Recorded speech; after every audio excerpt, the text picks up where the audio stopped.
అసలు ఈ చిన్న కుమారుడు దూరంగా తండ్రి నుంచి వెళ్ళిపోవడానికి కారణం ఏంటో మనం చూసినట్లయితే, అప్పటి వరకు తండ్రితో ఉన్నవాడికి హఠాత్తుగా నా ఆస్తిలో సగం ఇచ్చేయని తండ్రిని అడగడానికి గల కారణం ఏంటి? ఎంతకాలం నీ తండ్రితో ఉంటావు?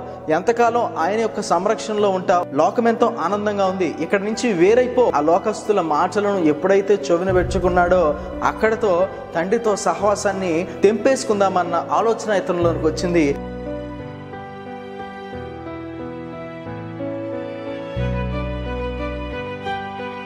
దూర దేశమునకు వెళ్ళిపోయి దుర్వ్యాపారం చేసి మొత్తము తనకున్న ఆస్తినంతా పాడు చేసుకున్నాడు.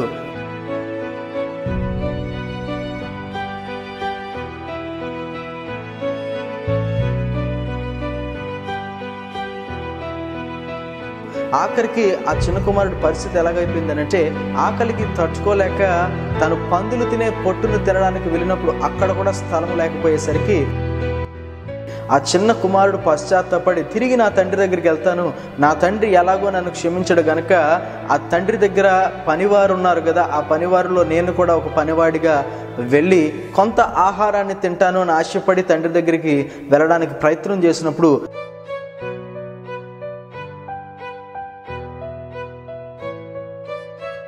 ఆ గొప్ప తండ్రి దూరముగా ఆ చిన్న కుమారుడు ఉన్నప్పుడే దూరం నుంచి చూస్తున్నాడు. ఇదిగో తన కొడుకులాగా ఒక వ్యక్తి రావడాన్ని గమనించాడు. తన కొడుకో కాదో తెలియదు కానీ పరుగున వెళ్ళి ఇంకా దగ్గరికి రాకుండా దారిలో ఉన్న కుమారుడి మీద పడిపోయి ముద్దు పెట్టుకున్నాడంట. తండ్రి ప్రేమ ఎంత గొప్పదండి! నిజమే, మన పరమ తండ్రి అయిన దేవుని ప్రేమ కూడా ఇదే. నువ్వు నీ తప్పును తెలుసుకుని దేవుని దగ్గరికి వెళ్ళాలి అని ఆశ కలిగి ఉంటే చాలు, ఆయనే వచ్చి నిన్ను పట్టుకుని ముద్దు పెట్టుకోవడానికి సిద్ధంగా ఉన్నాడు. ఆయన హస్తాలు చాపి నిన్ను ఆహ్వానిస్తున్నాడు.